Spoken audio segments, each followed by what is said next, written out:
नमस्कार, मैं हूं आपके साथ साइमा और आप देख रहे हैं खबरों की दुनिया। आइए नजर डालते हैं इस वक्त की कुछ अहम खबरों पर। पूर्वी मिदनापुर में जनसभा को संबोधित करते हुए पश्चिम बंगाल की मुख्यमंत्री ममता बनर्जी ने कहा कि हम भाजपा को अलविदा कह रहे हैं। हम नहीं चाहते हैं भाजपा को, हम मोदी का चेहरा भी देखना नहीं चाहते। ममता बनर्जी ने भाजपा पर निशाना साधते हुए कहा कि हम दंगा, लूट, दुर्योधन, दुशासन, मीर जाफर नहीं चाहते। आपको बता दें कि 4 विधानसभा सीटों पर तृणमूल कांग्रेस ने अपने प्रत्याशियों को बदल दिया है। पश्चिम बंगाल में कुल 294 विधानसभा सीटें हैं और राज्य में 27 मार्च से 29 अप्रैल के बीच 8 चरणों में विधानसभा चुनाव होने हैं। बंगाल में विधानसभा चुनाव की सरगर्मी के बीच भाजपा द्वारा अंतिम 5 चरणों के लिए 157 प्रत्याशियों की सूची जारी करने के एक दिन बाद मुख्यमंत्री ममता बनर्जी ने 4 सीटों पर तृणमूल कांग्रेस के उम्मीदवारों को बदल दिया है। पार्टी ने यह फैसला राज्य में 27 मार्च को होने वाले चरण के वोटिंग से पहले किया है। तृणमूल ने उत्तर 24 परगना जिले के 2 कैंडिडेट और नदिया व बीरभूम जिले के एक कैंडिडेट को बदला है। तृणमूल की ओर से शुक्रवार को एक आधिकारिक बयान जारी कर इसकी जानकारी दी। সারা ভারতবর্ষ কবে দেখবেন ইন্ডিয়াটা চেঞ্জ করে দিয়ে নিজের নামে রেখে দেবে। ইসরোতে বৈজ্ঞানিকদের আমরা সম্মান জানাই। ইসরোতে পর্যন্ত নিজের ছবি পাঠিয়ে দিয়েছে। কি হবে, কে দেখবে ছবি? আমরাই তো কদিন বাদে ছবি হয়ে যাব, তো ওই ছবি কে দেখবে? সবাইকে একদিন না একদিন তো ছবি হতে হবে। আপনার নাম, আপনার ছবি, আপনি কি বিশ্বাস করেন কেউ দেখবে না? তার কারণ আমরা মনে করি একটা মানুষের রাজনীতির প্রথম পরিচয় তার সভ্যতা, তার সংস্কৃতি, তার সুষ্ঠু সংস্কৃতি, তার জ্ঞান, তার সঙ্গীত প্রেরণা, তার অভিজ্ঞতা, মানুষকে জানা। শুধু লিখে এসে বক্তব্য বললাম কি বাংলা কেমন আছো দেখে দেখে বললাম, ওতে বাংলা শেখা যায় না। আমি তোমায় না দেখে বলবো কি কেনছো ভালছো, আমি না দেখে বলবো তোমাকে। সুতরাং এসব বলে কোনো লাভ নেই। বাংলা को बनाएगा, বাংলা में कुछ नहीं हुआ है। বাংলাতে 9 বছরে কি হয়েছে আপনারা জানেন? 1 বছর তো কোভিড হয়েছে, 8 বছর টাইম পেয়েছি, তার মধ্যে কোভিড 1 বছর। আমফানের ঝড়ে সব নষ্ট হয়ে গেছে। আমফানে নবান্নর বিল্ডিং সহ সারা বাংলা কাঁপছিল, তোমরা কেউ ছিলে না। আমরাই ওই বিল্ডিং এ বসে সারাক্ষণ মানুষকে পাহারা দিয়েছিলাম। কোভিড হয়েছে, কবার গেছো হসপিটালে, কবার গেছো দোকানে, কবার গেছো মার্কেটে? বাড়ি থেকে তো বেরোতেই না, শুধু ভার্চুয়াল আর ভার্চুয়াল, আর ওগুলোই করতে ভাইরাল। আজকে মনে রেখে দিও, যদি বুকের পাটা থাকে রাস্তায় দাঁড়িয়ে করবে। গতকাল তোমরা ব্রিগেড করে ওটাকে ব্রিগেড করে দিয়েছে, ব্রিগেডটাকে ব্রিগেড। আজকে যে মানুষ মিছিলে এসছে তাও তোমাদের মিছিলে কালকে আসেনি। টাকা দিয়ে সব হয় না, টাকা দিয়ে সব হয় না। খেলা হবে, খেলা হবে, খেলা হবে, জিততে হবে, জিততে হবে, জিততে হবে, লড়তে হবে, করতে হবে, করতে হবে। বিজেপি কে চাই না, বিজেপি কে চাই না, দাঙ্গাবাজদের চাই না, সিন্ডিকেটের চাই না, তোলাবাজদের চাই না, ভ্রষ্টাচারী চাই না, নরেন্দ্র মোদী চাই না, অমিত শাহ চাই না, বর্গী গুন্ডা চাই না। মা বোনদের সম্মান রক্ষা করতে হবে, মা বোনদের সম্মান, মা বোনদের সম্মান আমাদের তৃণমূলের প্রাণ। মা বোনদের সম্মান, আমাদের সম্মান, মা বোনদের সম্মান, ছাত্র যুবর প্রাণ। সবাই ভালো থাকুন, আর বলবো জয় বাংলা। যখন ফোন করবেন হ্যালো বলতাম আগে আমরা, হ্যালো বলবেন না। যখন ফোনটা করবেন বলবেন জয় বাংলা, একটু আসতে বলবেন, আর শেষ হয়ে গেলে জয় বাংলা এত জোরে বলবেন যে কান ফেটে যাবে একেবারে। জয় হিন্দ, বন্দে মাতরম, আন্তর্জাতিক আন্তর্জাতিক মহিলা দিবস জিন্দাবাদ, মামাটি মানুষ জিন্দাবাদ, তৃণমূল কংগ্রেস জিন্দাবাদ, তৃণমূল কংগ্রেস জিন্দাবাদ, তৃণমূল কংগ্রেস জিন্দাবাদ। আবার আসছে তৃণমূল, আবার আসছে তৃণমূল, আবার আসছে তৃণমূল, আবার আসছে তৃণমূল। হরে কৃষ্ণ হরে হরে, হরে কৃষ্ণ হরে হরে। আরে মন্দির মসজিদ গুরুদ্বারা গির্জা, বন্দে মাতরম, জয় বাংলা, জয় বাংলা, জয় বাংলা। আমি অ্যাডমিনিস্ট্রেশন, মিডিয়া এবং আমার ভাইদের অনেক ধন্যবাদ জানাচ্ছি যে বোনেদের সাথে পা মিলিয়ে আজকে আন্তর্জাতিক মহিলা দিবসে তারা যে এসছেন এবং মা বোনেদের সমর্থন করেছেন। আমার সকল ভাই বোনকে আমার রাখি বন্ধনের উপহার থাকলো, আমাদের সকল উপহার থাকলো। আর আমার চিত্তবিনাত্রে যারা এসছেন প্রত্যেকে কিন্তু প্রার্থী, তারা প্রত্যেকে প্রায় প্রার্থী। আমি আমার পশ্চিম বাংলার সব জেলায় সব ব্লকে রিকোয়েস্ট করব তাদের সম্মান দিয়ে, তাদের ঘরের মেয়ের মতো করে, তাদের ঘরের ভাইয়ের মতো করে তাদের প্রত্যেককে জেতাবেন, তাদের প্রত্যেককে জেতাবেন। 294টা সিটে মনে রাখবেন আমি লড়াই করছি, লড়াইটা আমার ভার্সেস বিজেপি। সুতরাং বিজেপির টাকা আছে, বিজেপির মেশিনারি আছে, বিজেপির গুন্ডা আছে, আমার কিছু নেই। আমার সাথে 100 মানুষ আছে, আমার সাথে মানুষ আছে, আমাদের সাথে মানুষ আছে। জয় হিন্দ, বন্দে মাতরম, তৃণমূল কংগ্রেস জিন্দাবাদ। সবাইকে অনেক ধন্যবাদ। पश्चिम बंगाल के केंद्रीय पर्यवेक्षक कैलाश विजयवर्गीय ने शुक्रवार को विधानसभा चुनाव के लिए भाजपा की घोषणा पत्र के बारे में जानकारी दी। उन्होंने बताया कि पश्चिम बंगाल विधानसभा चुनाव के लिए भारतीय जनता पार्टी बीजेपी का घोषणा पत्र 21 मार्च को गृह मंत्री अमित शाह द्वारा जारी कर दिया जाएगा। उल्लेखनीय है कि भाजपा के लिए या केंद्रीय गृह मंत्री अमित शाह और प्रधानमंत्री नरेंद्र मोदी कैंपेनिंग कर रहे हैं। यहाँ की 294 विधानसभा सीट पर 27 मार्च से लेकर 29 अप्रैल तक 8 चरणों में चुनाव होंगे। नतीजे 2 मई को घोषित किए जाएंगे। पश्चिम बंगाल में विधानसभा चुनाव के लिए तृणमूल कांग्रेस ने शुक्रवार को 291 सीटों के लिए उम्मीदवारों की घोषणा कर दी है। टिकटों के बंटवारे में युवाओं, अल्पसंख्यकों, महिलाओं और पिछड़े समुदायों पर जोर दिया गया है। इससे पहले पश्चिम बंगाल में वर्ष 2016 के विधानसभा चुनाव में ममता बनर्जी की पार्टी टीएमसी ने तमाम पूर्वानुमानों को पीछे छोड़कर पूर्ण बहुमत हासिल किया था। 294 सदस्यीय विधानसभा में ममता की पार्टी को 211 सीटें मिली थी। कांग्रेस लेफ्ट गठबंधन को सिर्फ 76 सीटों पर ही जीत मिल पाई थी। इनमें कांग्रेस वाम दलों से काफी अच्छी स्थिति में रही थी और उसे 44 सीटों पर जीत हासिल हुई थी। सीपीएम के खाते में 26 सीटें और सीपीआई के खाते में सिर्फ 1 ही सीट गई थी। एआईएफबी को 2 और आरएसपी को 3 सीटों पर ही जीत मिल पाई थी।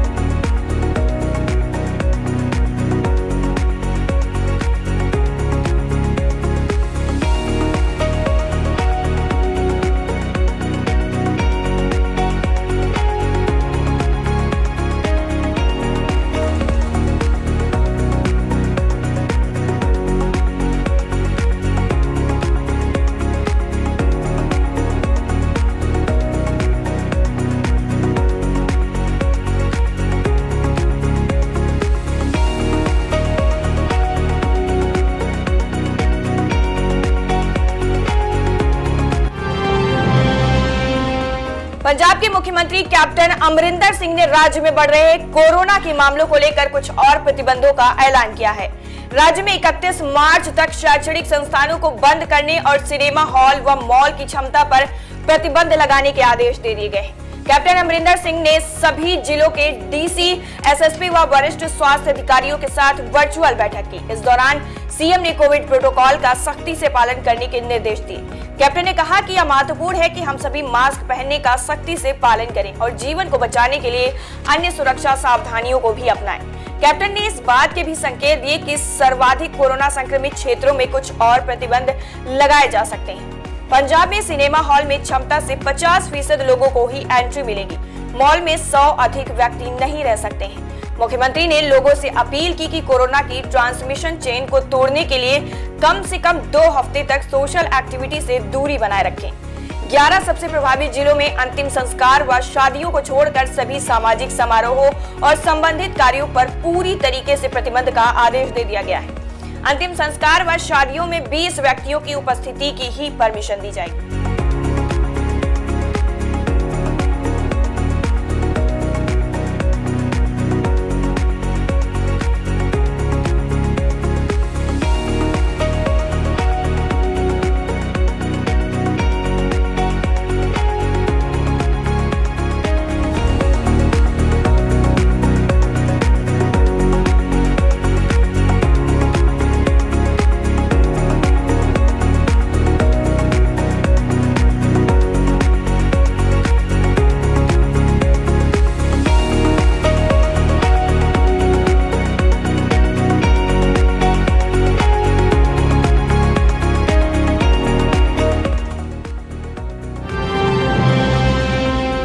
तृणमूल कांग्रेस और भाजपा द्वारा बंगाल विधानसभा चुनाव में 1 दर्जन से अधिक फिल्मी कलाकारों को उम्मीदवार बनाए जाने से इसमें अब ग्लैमर का जबरदस्त तड़का लग गया है। इसे लेकर टॉलीवुड 2 धड़े में भी बट गया है। तृणमूल ने उत्तर पाटा सीट से कांचन मलिक, बांकुंडा से साइंतिका बनर्जी, कृष्णनगर से कौशिनी मुखर्जी, बैरकपुर से राज चक्रवर्ती, मेदिनीपुर से जून मालिया और आसनसोल दक्षिण से सायुनी घोष को टिकट दिया है। वहीं भाजपा से बेहला पूर्व से पायल सरकार, बेहला पश्चिम से श्रावंती चटर्जी, चंडी तला से यशदास गुप्ता, खड़गपुर से हिरन चटर्जी, भवानीपुर से रुद्रनील घोष, मयानीगुड़ी से कौशिक राय व बरानगर से पर्णो मित्रा को बतौर उम्मीदवार उतारा गया है। गौर करने वाली बात यह है कि अब तक किसी भी सीट पर किसी फिल्म कलाकार के खिलाफ फिल्मी कलाकार को नहीं उतारा गया था। क्योंकि भाजपा के उम्मीदवारों की अभी पूरी सूची जारी नहीं हुई है, इसलिए आने वाले दिनों में कुछ और कलाकारों को चुनावी मैदान में देखा जा सकता है। इनमें हिंदी व बांग्ला फिल्मों के चर्चित अभिनेता मिथुन चक्रवर्ती भी शामिल है, जो पिछले दिनों कोलकाता के ब्रिगेड परेड ग्राउंड में हुए प्रधानमंत्री नरेंद्र मोदी की रैली के दौरान भाजपा में शामिल हुए थे। सारे फिल्मी कलाकार अपने नाम की घोषणा होने के साथ ही चुनाव प्रचार में जोर शोर से जुट गए।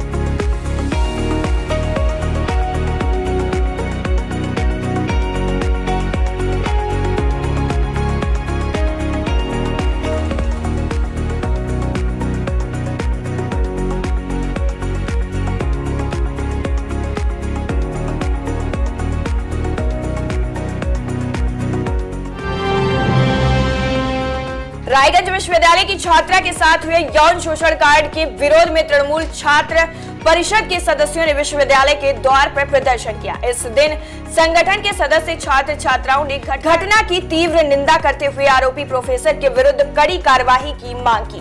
संगठन के जिलाध्यक्ष अनूप कर ने बताया कि इस घटना ने विश्वविद्यालय के साथ साथ संपूर्ण शिक्षक समाज को कलंकित कर दिया है। विश्वविद्यालय प्रशासन द्वारा गठित जांच कमेटी जांच कार्य अभिलंब पूरा करे ताकि आरोपी को दंडित किया जा सके और पीड़िता को न्याय मिल सके। इसलिए आंदोलन किया गया है। यदि इसमें से टाल बहाना किया गया तो आगे जोरदार विरोध किया जाएगा। सनद रहे कि विश्वविद्यालय के स्नातकोत्तर द्वितीय वर्ष की एक छात्रा ने अपने विभाग की प्रोफेसर पर नंबर बढ़ाने समेत कई प्रकार के प्रलोभन देकर कई महीनों से यौन शोषण करने का आरोप लगाया है। रजिस्ट्रार दुर्लभ सरकार ने कहा कि इस घटना के अनुसंधान व कार्यवाही की जिम्मेवारी साइबर क्राइम ब्रांच को सौंपी गई है। साथ ही विश्वविद्यालय की 2 अभ्यातरित कमेटी को जांच कर प्रभार सौंपा गया है। रिपोर्ट आने के बाद दोष साबित होने पर उचित कार्यवाही भी की जाएगी। आरोपित प्रोफेसर ने इस विषय पर कुछ भी कहने से साफ इनकार कर दिया है। इस मामले को लेकर विश्वविद्यालय कैंपस का माहौल बहुत ज्यादा ही गर्म हो गया है। छात्रों में काफी रोष देखा जा रहा है।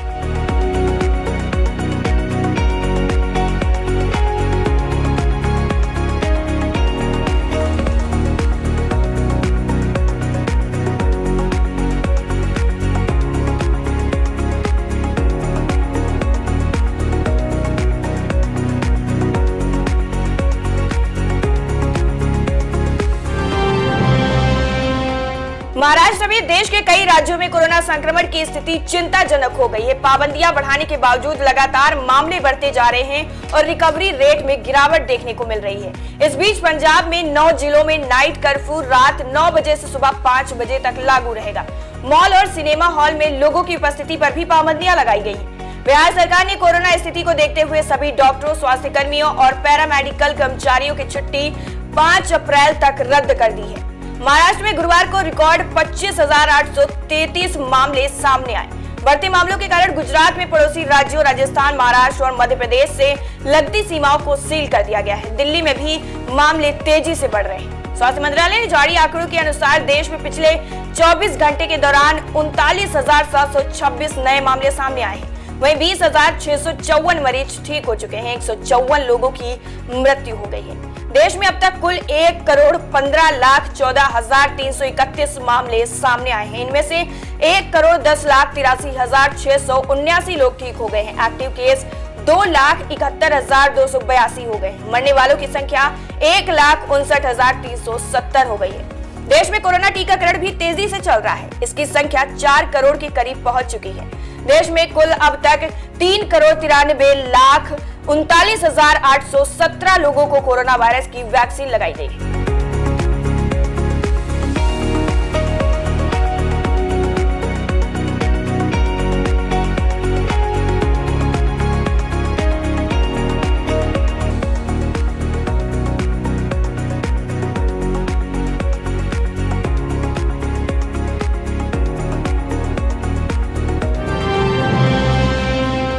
पॉक्सो की विशेष अदालत ने शुक्रवार को शादी का झांसा देकर नाबालिग से यौन शोषण में आरोपी संदीप कुमार और संदीप कुमार साव को 20 साल की सजा सुनाई है।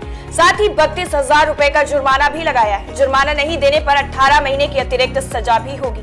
घटना सदर थाना क्षेत्र की है। पीड़िता ने 23 फरवरी 2020 को सदर थाना में प्राथमिकी दर्ज करवाई थी। जिस समय घटना घटी, पीड़िता 7वीं की छात्रा थी। उसका कहना था कि संदीप कुमार ने शादी का झांसा देकर 6 महीने तक उसका यौन शोषण किया था।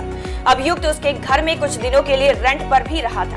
संदीप कुमार मूलतः हजारीबाग के चुटकी बरही का रहने वाला है। आरोप गठन के दिन खुद स्वीकार कर लिया कि अपने गुनाह। अपर लोक अभियोजक अशोक कुमार राय ने बताया कि मामले में बीते 16 मार्च को आरोप पत्र दाखिल किया गया था। उसी दिन अभियुक्त ने अपना गुनाह भी कबूल कर लिया।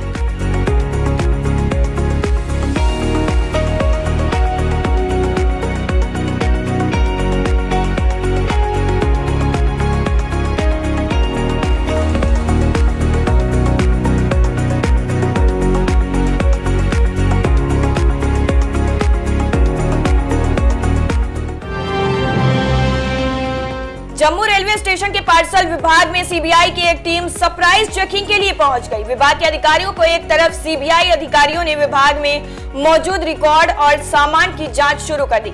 सूत्रों का कहना है कि सीबीआई को यह सूचना मिली थी कि रेलवे के माध्यम से देश के विभिन्न राज्यों से आने वाले सामान में काफी अनियमितताएं पाई गई हैं। यह भी पता चला था कि इस चेकिंग में काफी कुछ सामने आया है। अभी तक सामने आए तथ्यों में ये बताया जा रहा है कि रेलवे के माध्यम से बाहर भेजे जाने वाले और बाहरी राज्यों से यहाँ आने वाले सामग्री के तोल दाम में काफी अंतर पाया गया है। यही नहीं, कई कोरियर भी ऐसे थे जिन पर सामान कुछ लिखा गया था जबकि अंदर कुछ और सामान था।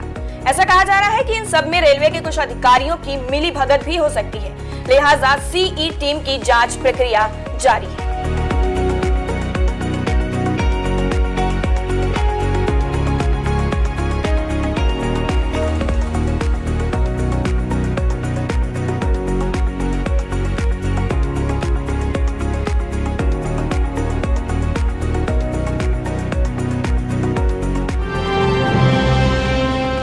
अमेरिकी राष्ट्रपति जो बाइडेन द्वारा रूस के राष्ट्रपति व्लादिमीर पुतिन को हत्यारा बताए जाने वाले बयान के बाद अब पुतिन ने भी उन्हें जवाब दे दिया है, लेकिन बेहद शालीनता के साथ। उन्होंने कहा कि वो बाइडेन के बेहतर स्वास्थ्य की कामना करते हैं। उन्होंने ये भी कहा कि वो अमेरिकी राष्ट्रपति के साथ शुक्रवार या फिर सोमवार को बात भी करेंगे। रूसी अखबार स्पुतनिक की खबर के मुताबिक राष्ट्रपति पुतिन रेडियो पर प्रसारित एक संदेश में अपने समकक्ष बाइडेन को बातचीत का न्योता देते हुए कहा कि बातचीत का आधार केवल वही होना चाहिए जिन पर हम दोनों साथ चल सकते हैं। ये बातचीत बिना किसी समय गंवाए सीधी होनी चाहिए। ये रूस और अमेरिका और दूसरे देशों के लोगों के हित में भी होगा।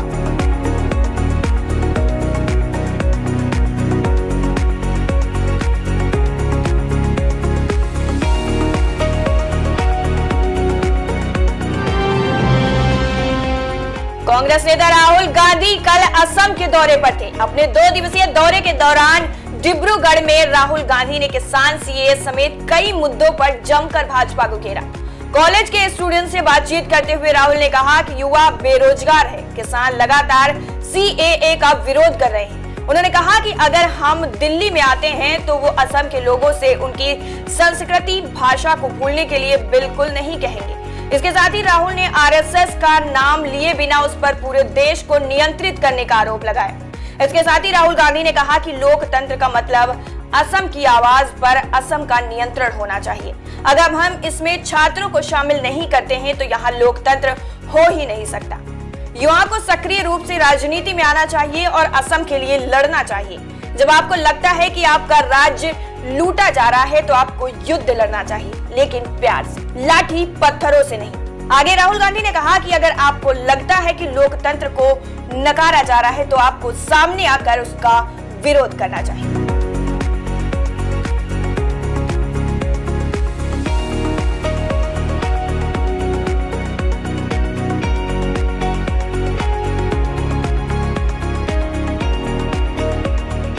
डेमोक्रेसी का मतलब जो असम की आवाज है उसका असम पर कंट्रोल हो, जो तमिलनाडु की आवाज है उसका तमिलनाडु पे कंट्रोल हो, और सब मिलकर हिंदुस्तान को कंट्रोल करो। और अगर हम स्टूडेंट्स को डेमोक्रेसी में नहीं इन्वॉल्व करेंगे तो डेमोक्रेसी हो ही नहीं सकती, क्योंकि आप डेमोक्रेसी के भविष्य हो। तो मेरा आइडिया है कि ज्यादा से ज्यादा युवाओं को राजनीति में आना चाहिए, एक्टिवली पार्टिसिपेट करना चाहिए, और जहां भी आपको लगता है कि असम से चोरी की जा रही है, आपको असम के लिए लड़ना चाहिए और लड़ना पड़ेगा, प्यार से, पत्थरों से नहीं, लाठी से नहीं, बंदूक से नहीं, प्यार से। फिलहाल मॉर्निंग न्यूज में मेरे साथ इतना ही। बने रहिए हमारे साथ और देखते रहिए खबरों की दुनिया।